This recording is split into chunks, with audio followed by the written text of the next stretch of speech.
La Guerra de la Triple Alianza fue una pelea muy grande en la historia de Sudamérica.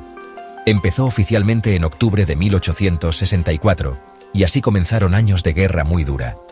De un lado estaba Paraguay, un país decidido pero solito. En su contra estaba un grupo muy fuerte llamado la Triple Alianza. Esta alianza la formaban Brasil, Argentina y Uruguay, tres vecinos poderosos. La guerra que vino después no solo cambió las fronteras de los países, sino que también dejó una marca muy profunda en el corazón y la mente de la gente de Paraguay. Las causas de esta pelea eran complicadas.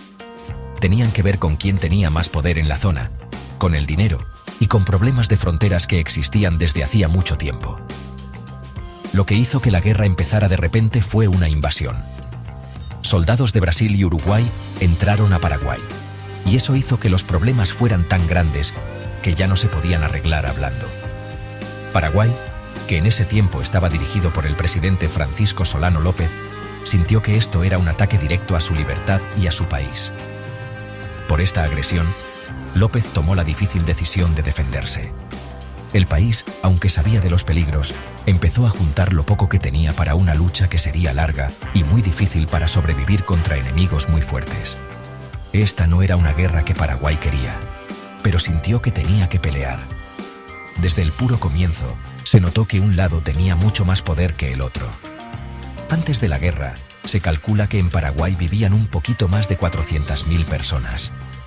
Este número es muy chiquito si lo comparamos con toda la gente que tenían los países de la Alianza juntos. Brasil, Argentina y Uruguay juntos tenían más de 11 millones de personas. Esta diferencia tan grande de gente era un problema enorme para Paraguay.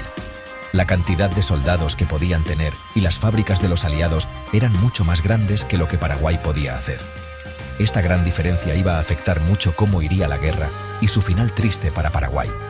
El ambiente entre los países antes de 1864 también estaba lleno de secretos y ganas de poder. Con los gobiernos de Carlos Antonio López y después su hijo, Francisco Solano López, Paraguay había seguido un camino propio, tratando de valerse por sí mismo. El gobierno ayudaba mucho a que la economía creciera y a que hubiera algunas fábricas. Pero esta forma de ser independiente a veces hacía que Paraguay chocara con lo que querían sus vecinos más grandes y mandones en cuanto a estrategia y negocios. Los problemas entre los países se hicieron más grandes por cosas como quién podía usar los ríos, qué tierras eran de quién y quién mandaba en la zona del Río de la Plata, que era muy cambiante. Al final, todo esto terminó en la Guerra Terrible. La guerra le costó muchísimas vidas a Paraguay, tantas que todavía hoy nos cuesta imaginarlo. Los números que dan los historiadores sobre cuánta gente se perdió cambian un poco. Sin embargo, casi todos los estudiosos están de acuerdo en que la pérdida de gente fue terrible, algo muy triste. Muchas fuentes serias dicen que Paraguay perdió más de la mitad de toda la gente que tenía antes de la guerra. Otros cálculos más preocupantes, con bastantes pruebas, dicen que se pudieron haber perdido hasta 3 de cada 4 paraguayos. Esta caída tan grande de población es una de las peores que se conocen en la historia moderna de América Latina, y cambió al país para siempre. La desaparición de los hombres de Paraguay fue especialmente grave y tuvo consecuencias muy grandes por mucho tiempo. Algunos estudios históricos y relatos de esa época dicen que hasta un increíble 90% de los hombres adultos del país murieron. Esta matanza creó una diferencia enorme entre la cantidad de hombres y mujeres después de la guerra. La sociedad quedó como rota, con problemas gigantes para las familias, para encontrar gente que trabaje y para la tarea enorme de reconstruir el país. Volver a levantar un país con tan poquitos hombres era un desafío casi imposible de superar.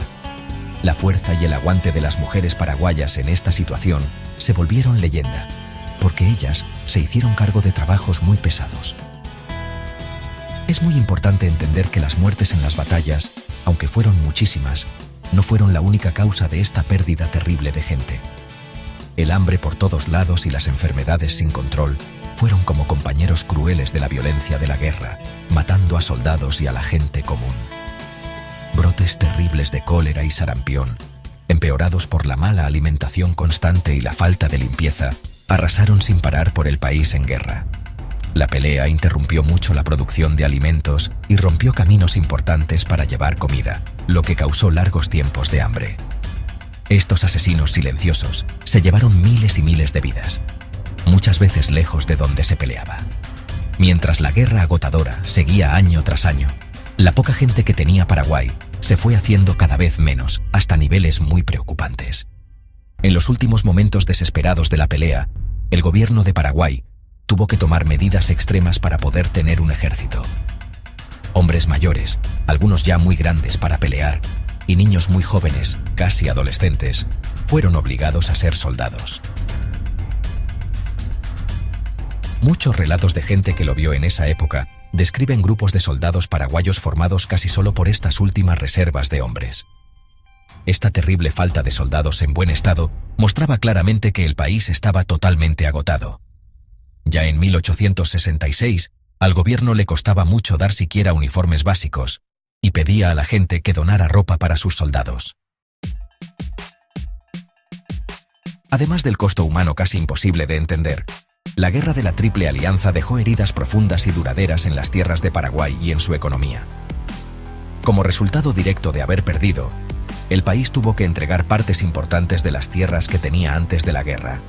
Se calcula que más o menos el 25% de las tierras de Paraguay pasaron a los países ganadores de la Alianza, sobre todo a Brasil y Argentina. Estas tierras perdidas muchas veces eran valiosas, tenían riquezas naturales o eran importantes para el comercio y la defensa. Esta gran pérdida de tamaño del país hizo todavía más grandes los problemas que enfrentó Paraguay después de la guerra, cambiando los mapas de la zona para siempre. La destrucción de la economía de Paraguay fue igual de grande y con efectos por mucho tiempo.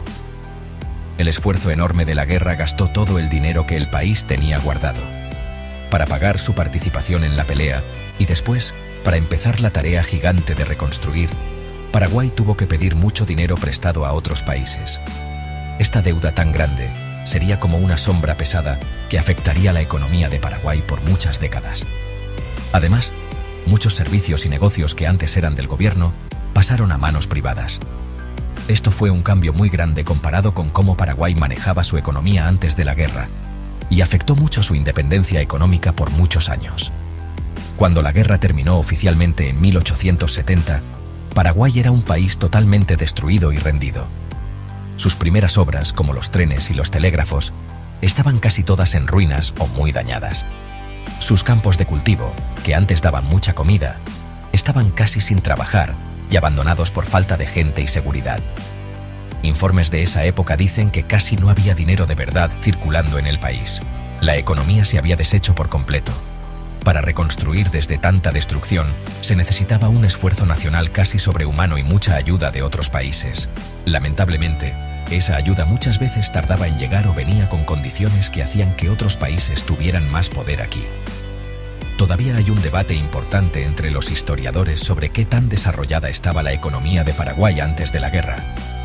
Con el presidente Carlos Antonio López, papá de Francisco Solano López, Paraguay sí había empezado un camino importante para tener más industrias y comercio. Algunos dicen que este avance ponía a Paraguay como un país que estaba creciendo en poder en la región. Pero historiadores respetados como yo, vemos las cosas de una forma más calmada y con más detalles.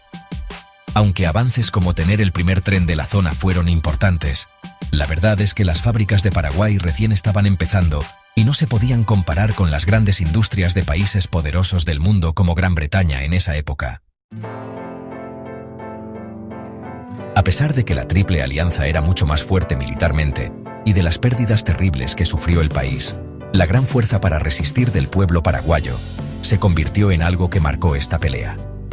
Tanto el ejército paraguayo como la gente común mostraron una capacidad increíble para resistir y aguantar durante los largos y duros años de guerra. Enfrentando a un grupo poderoso de países mucho más grandes y con mejores armas, su decisión firme de defender su tierra se volvió leyenda.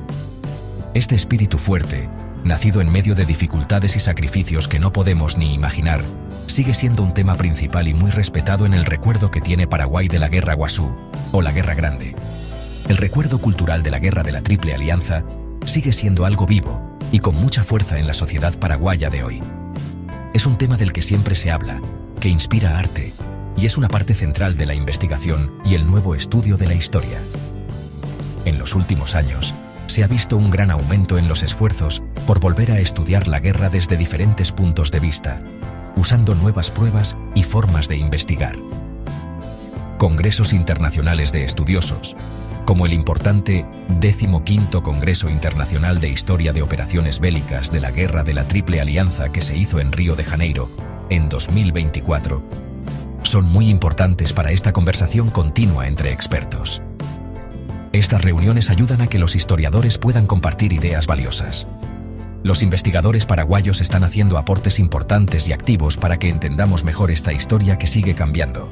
Durante el Congreso de 2024 en Brasil, por ejemplo, estudiosos paraguayos presentaron varios estudios interesantes y que no se conocían antes sobre diferentes partes de la guerra. Entre estos estaban investigaciones detalladas como el Campamento Cerro León, una aproximación histórica de Carlos von Horok, y telegrafía paraguaya durante la guerra contra la Triple Alianza de Cristian Doldán Otazo. Otras investigaciones importantes que se presentaron dieron nueva información sobre la batalla naval clave de Riachuelo, los temas complicados sobre el recuerdo y la herencia de las Fuerzas Armadas, y los tipos de materiales de guerra que capturaron los paraguayos. Un objetivo principal de estos trabajos históricos de ahora es la búsqueda de la desmitificación, o sea, un proceso importante de quitar los mitos al relato de la guerra. Como historiador, yo apoyo mucho una forma de trabajar que evite con cuidado las exageraciones, las ideas nacionalistas que no son justas, o las cosas que se callaron por política y que a veces aparecían en los relatos de antes. El objetivo final es construir un recuerdo entre todos que sea más exacto y con más detalles, un recuerdo basado en el respeto mutuo entre los países y en estudios serios con pruebas. Entender lo muy complicada que fue la guerra, reconocer todo el sufrimiento de la gente y celebrar como se merece la increíble fuerza para resistir del pueblo paraguayo, son todas partes importantes de este proceso vital que sigue. El 16º Congreso planeado en Buenos Aires en 2025 seguramente continuará este trabajo importante.